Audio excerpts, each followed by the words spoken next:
Okay. Chapter 48. The 12 tribes of Israel returned to Judah.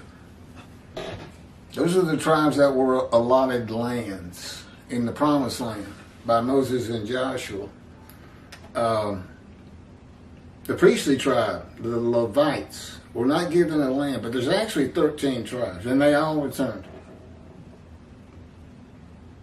Ezra makes that clear. The book of Ezra.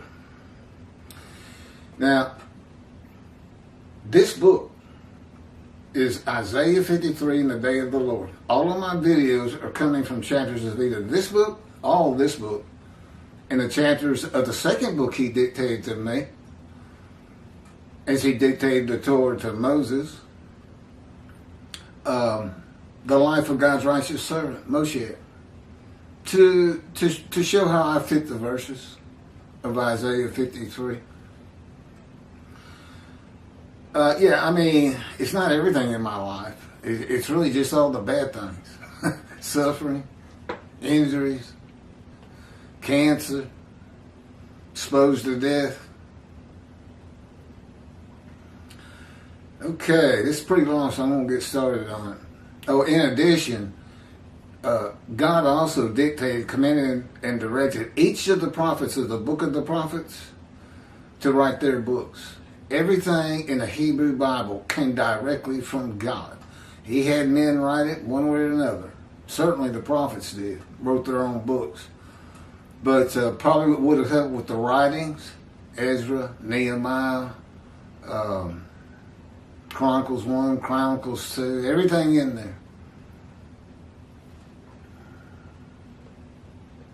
Really, I had a lot more explanation of what's important about knowing this book in these videos in chapter 47, the one before this, especially the part 2, because it was real short, and so I talked a lot more about what you find in this book and what a man in divine beings is, and how they're just all over the Hebrew Bible. Moses, David, Elijah, all the prophets, men in divine beings. Now you can find out what that's about. This is Isaiah 43, verses 5 and 6. Fear not, for I am with you. I will bring your folk from the east, will gather you out of the west. I will say to the north, give back, and to the south, do not withhold. Bring my sons from afar, my daughters from the end of the earth. This would have been for the exiles as much as anything. This is Isaiah 43, verse 1. But now thus says the Lord, who created you, O Jacob? Who formed you, O Israel? Fear not, for I will redeem you. I have singled you out by name. You are mine.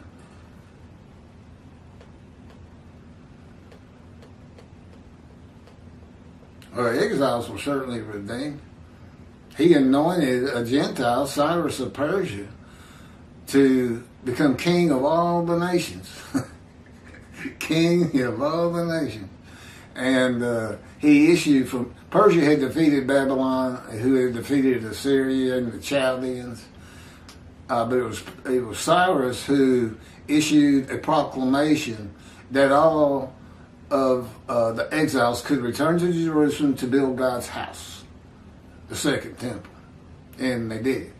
It's free passage. I'm about to do, this is Isaiah 43, verse 19. And this is sin forgiveness for the exiles. The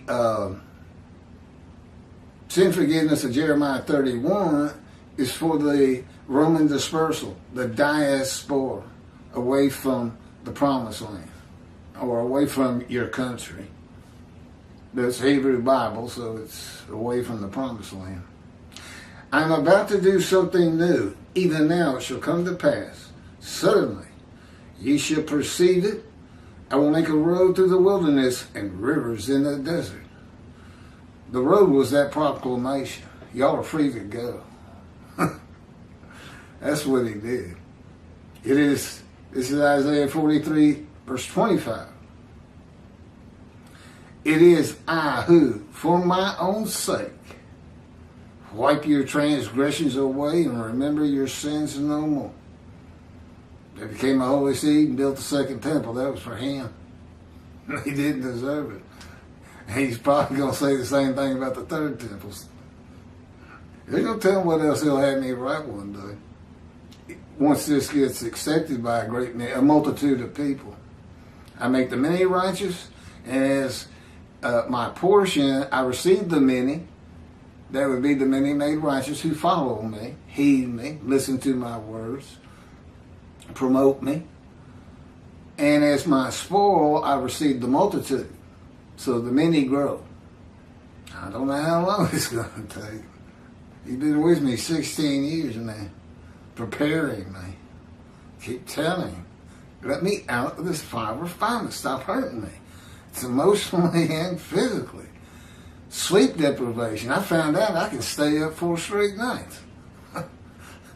You become like a zombie. And he starts hurting you and doing mean things to you.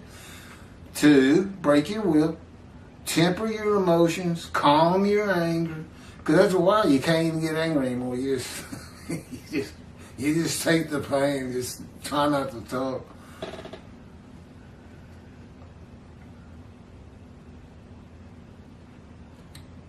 This is 1 Chronicles 5 through 26.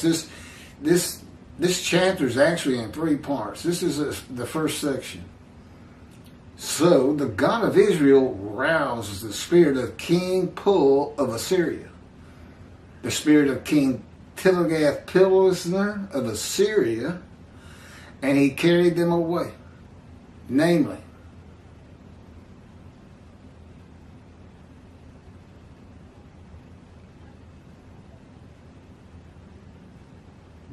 we got 2 kings of Assyria, Pul and Tiglath.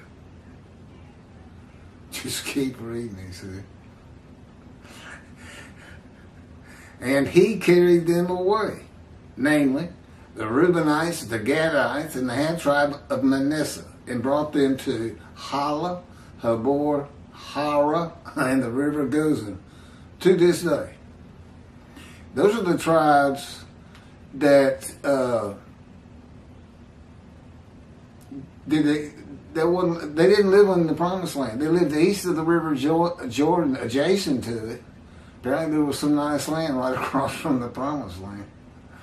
And they got to see it and take it off. Now the northern kingdom's going to get, this is what I'm about to read, defeated and deported, with Gentiles imported to the northern kingdom.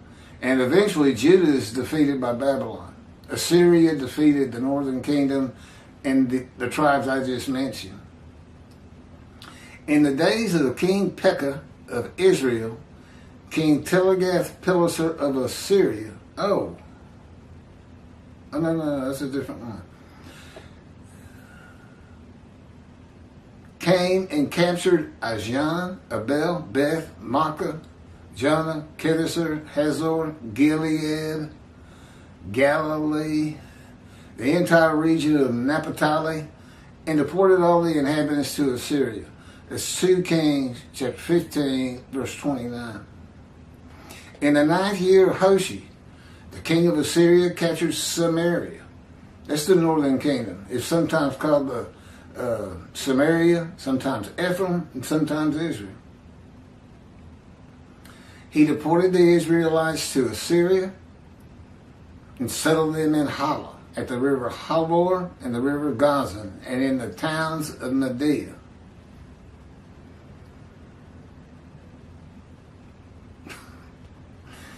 The king of Assyria brought people from Babylon, Kutah, Ava, Hamath, Sepharvaim, and he settled them in the towns of Samaria in place of the Israelites. They took possession of Samaria and dwelt in its towns. 2 Kings chapter 25 verse 1. The king of Babylon had them struck down and put to death at Riblah, in the region of Hamath. Thus Judah was exiled from its land. 2 Chronicles, chapter 36, verse 2. Thus said King Cyrus of Persia, the Lord God of heaven has given me all the kingdoms of the earth, and has charged me with building him a house in Jerusalem, which is in Judah.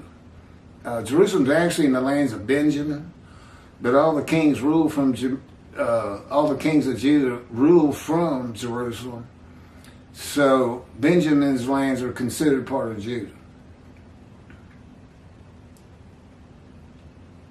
Any one of you of all his people, all you 13 tribes, it doesn't say that, it says of you of all his people, the Lord his God be with him, and let him go up. Go to Jerusalem and build the second temple. 1 Chronicles chapter 9 verses 2 and 3. The first to settle in their towns on their property were Israelites, priests, Levites, and temple servants, while some of the Judaites, some of the Benjamites, and some of the Ephraimites and Manasseites settled in Jerusalem. Well, they weren't lost, were they? Ephraim and Manasseh.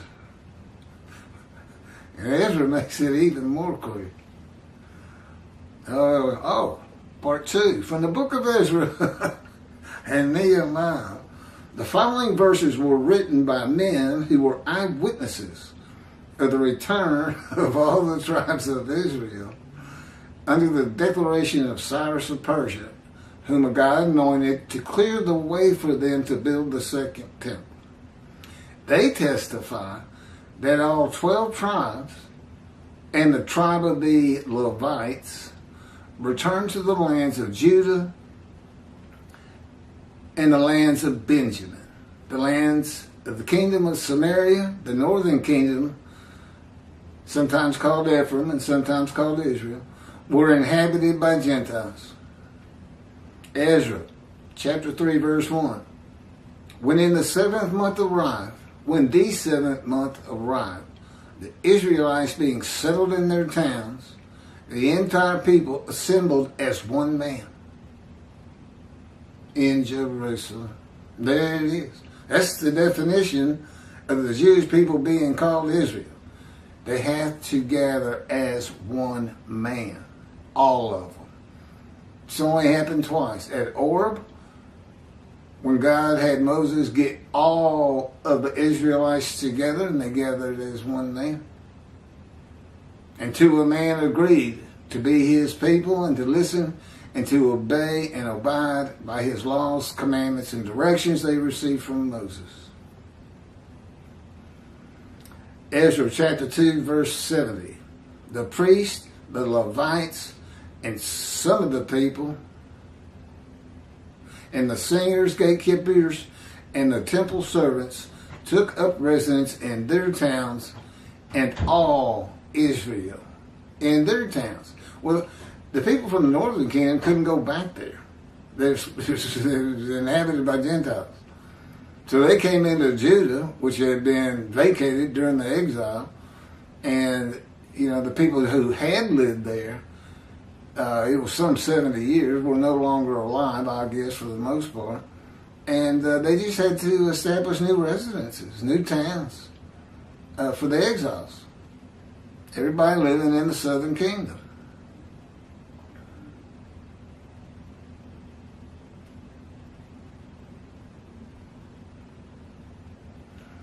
Nehemiah, chapter 12, verse 47.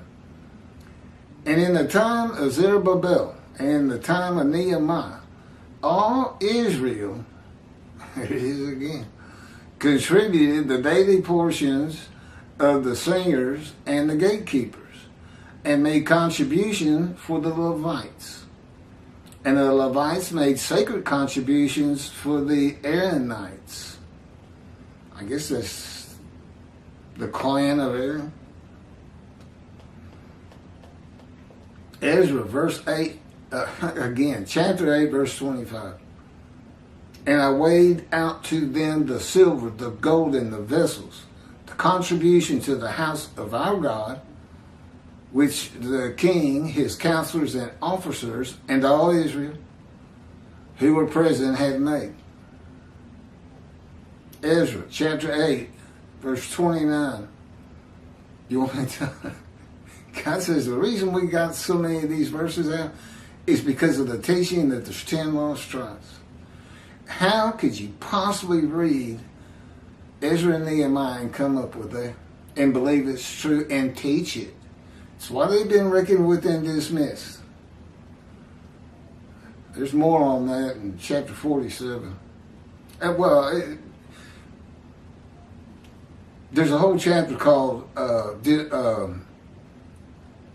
Reckoning and Dismissal. It's in the book, and of course it's on video. Ezra 8, chapter 29.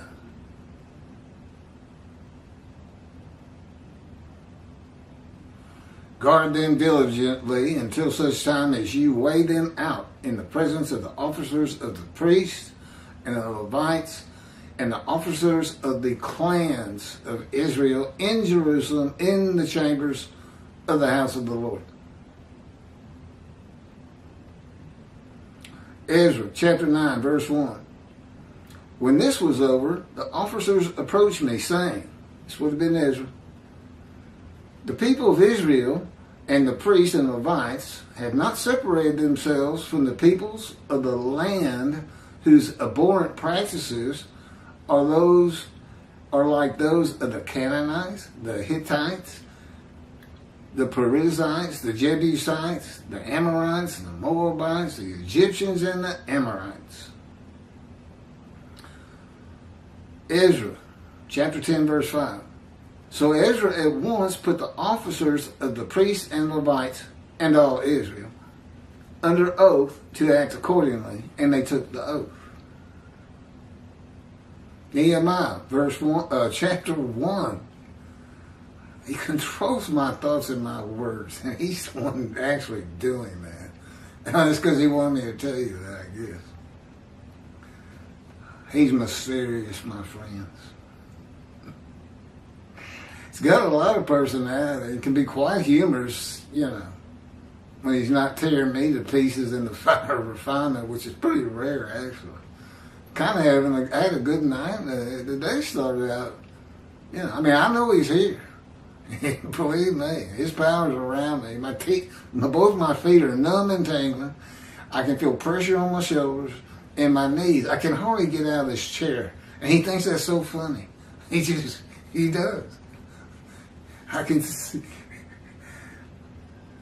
I just know he's laughing. It's not to my ear.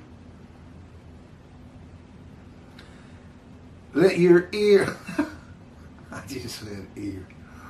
Let your ear be attentive and your eyes open to receive the prayer of your servant that I am praying to you now, day and night, on behalf of the Israelites, your servants. He doesn't call them righteous servants, by the way. They're always a servant.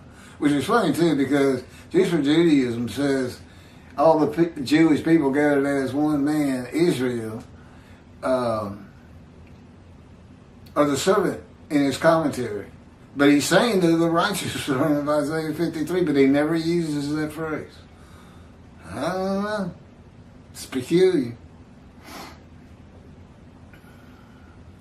Day and night on behalf of the Israelite, your servants, confessing the sins that we Israelites have committed against you, sins that I and my father's house have committed.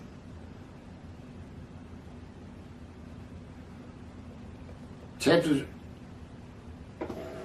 2, verse 10. When Sanballat the Haranite and Tobiah the Ammonite servant heard, it displeased him greatly that someone had come intent on improving the condition of the Israelites. There would be people from the northern kingdom, Gentiles. Nehemiah chapter 8, verse 17.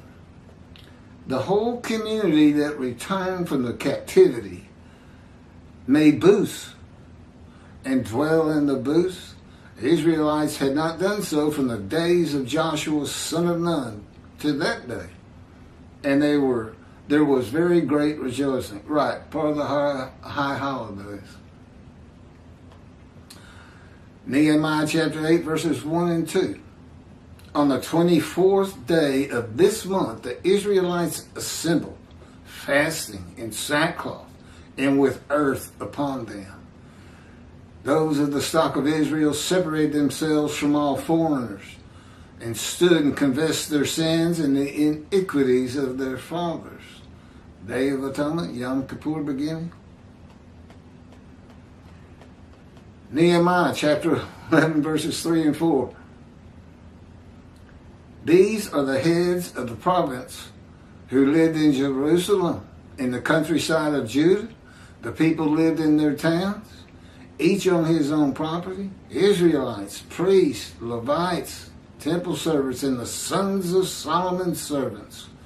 While in Jerusalem, some of the Judahites and some of the Benjamites lived. Okay, it's part 3, last part.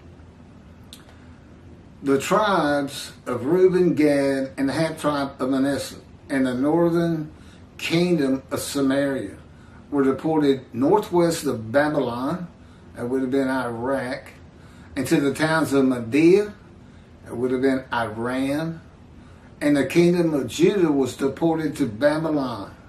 Again, that's Iraq. Jerusalem is within the lands of Benjamin, which lands are considered part of the kingdom of Judah, since that is where the kings of Judah rule from. I'm telling him while I'm reading that, I've already said this. And he said it's good for him to hear it twice. Okay. That's what you say to God. He'll say, Keith. I said, what?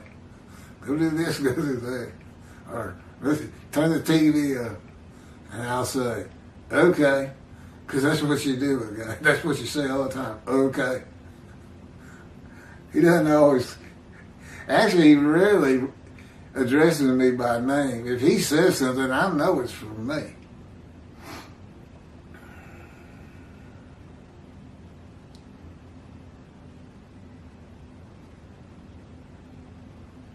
Which lands are considered part of the kingdom of Judah, since that is where the kings of Judah rule from.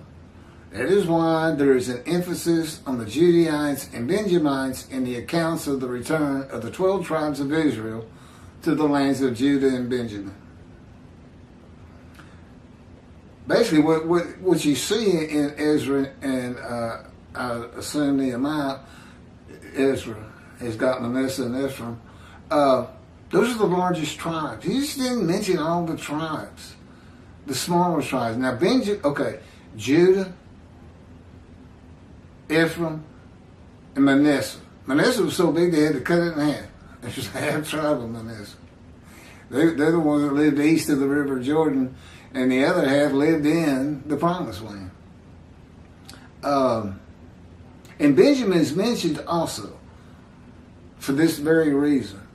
That's where the temple is, and the kings rule from the lands of Benjamin. He's mentioned, and Benjamin was the smallest tribe.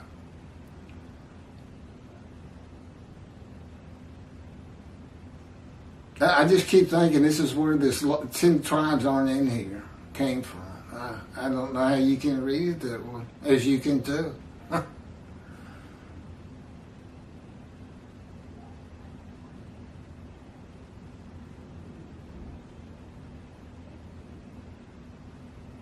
What is this? No. Did the page move? No.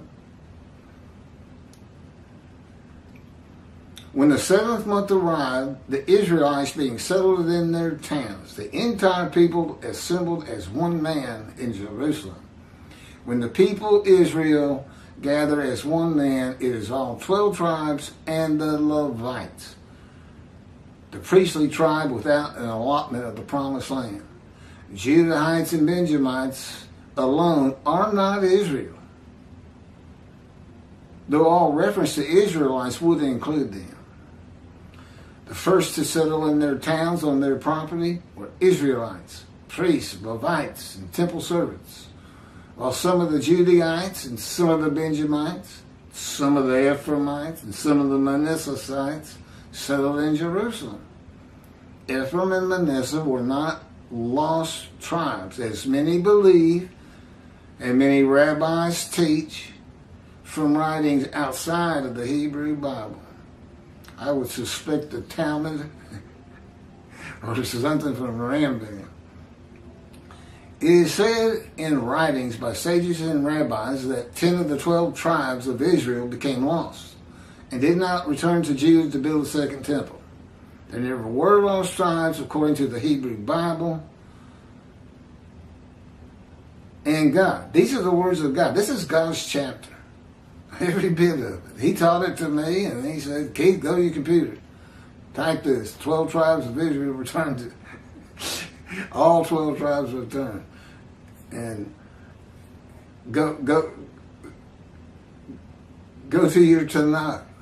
You can find the translation of it. It was on the internet. I can't find it, man. And put all these verses in. You know, copy, paste, put them on my notepad. Command it and direct it. Do these things. We're going to put them on to a new blog. We got up to like 117 blogs, and then we turned those 117 into a book of 50 chapters. We were doing that a long time ago.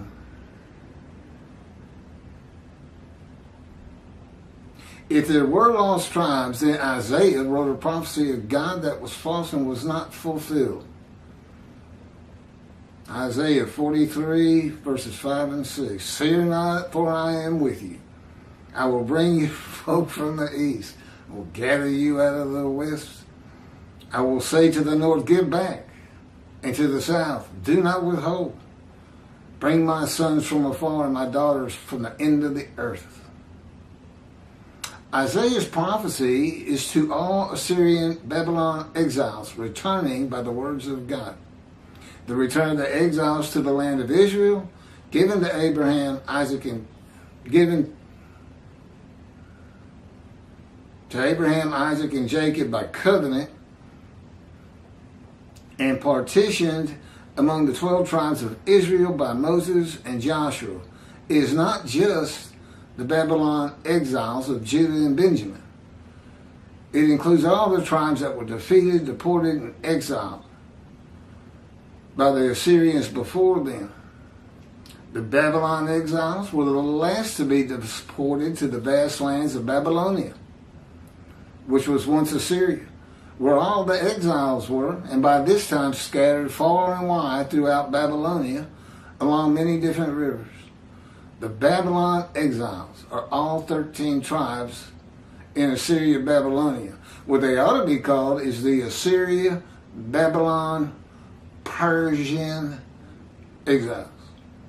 Next chapter, chapter 49, there's only 50, so we're getting there. I'm getting there. The final prophet of God. This is God taking a shot at Muhammad. I told her. I said, they're going to say I blaspheme him. They claim he's the last prophet of God and messenger. It's etched on their mosque in stone. And it turns out, am the last prophet of God, as far as the Hebrew script, the Hebrew Bible's concerned. And we tell them in this next book, this next chapter. I said, they're going to declare a jihad against me. And that's what, if you see this man who has blasphemed Muhammad, kill him. That's what's going to happen. I don't worry about it. The angel goes before me and God's got my backside. And he needs me. I'm his representation. His prophet like Moses. That doesn't mean he can't hurt me an awful lot. Because he does. There's plenty of videos explaining that in greater detail. It's horrifying is what it is. Thanks for watching.